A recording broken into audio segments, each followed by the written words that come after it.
bir kafirin biri geldi diye. Arabi getken çobanın biri. Peygamber sen yanına geldi diye. İman yok hani. İman yok. Geldi diye. Geçemenin kolu karran birini alıp geliptir damağına çalıp geliptir adam.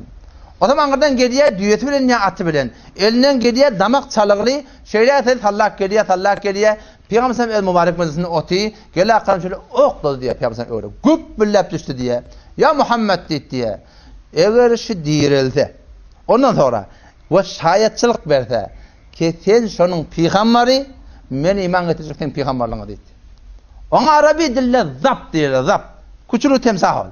Eğer şu dirildi damak sağlıklı kullen ölüp yatı. Eğer şu dirildi ondan sonra dirilip de şayetçiliğim keplese. O şu zamanda adamın öldü keplene böyle damak sağlıp yatı. O da adamın öldü keplene bulan hayvanın ölüp yatı.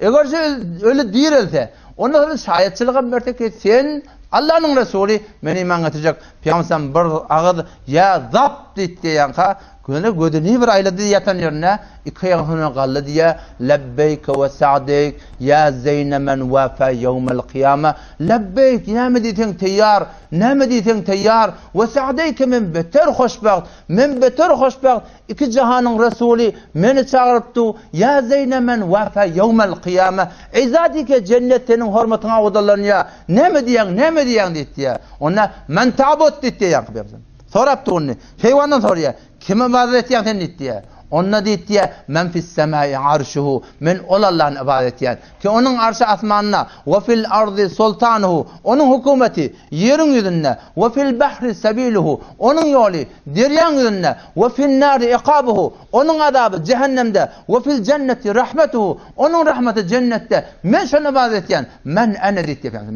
men kim diye. Onna bizim peygamberimize geçen peygamberlere bir iman gerek ki olur peygamber bizim peygamberimize iki tane iman gerek. O şey hayvan olup şunu biliyor hani. Hayvan olup bizim peygamberimize iki tane iman getirmeli. Onun ayıttı diye ente Resul Rabbil Alemin bi bıraketen peygamber Allah'ın peygamberden dedi. Ondan sonra ve ente Hatemun Nebiyyin sen son peygamberden dedi.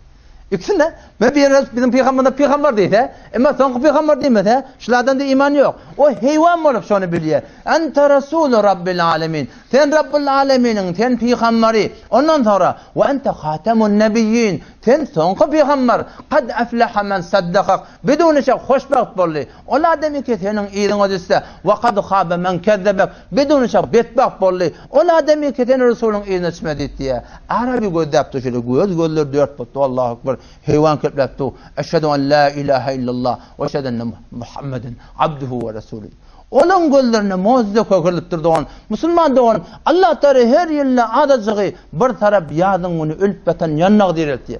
Ölüp beten qarağan diriltiye. Ölüp beten yılgın diriltiye. Ölüp beten alman diriltiye. Hemmeti neymeden çireyim? İnsan oylantın. Fengduri ila asari rahmetillah. Yağından sonra Allah'ın nazar rahmetini vedde. Keyfe yuhyil arda ba'de mevtiha. Ne yaparım Allah şu ölüp yatan yer ölünden sonra diriltiye. Ne yaparım şu ölüp yatan yer diriltiye. Ne yaparım yannak diriltiye diye Allah Teala. Göde de diye. Ne yaparım yannak diriltiye. Ne yaparım qarağan diriltiye. Ne yaparım diriltiye. Bundan misal. Maksat ne? İnne zâlike le muhyil mevta. Bir şu Allah hatmin ölürdü diriltiye Müslüman.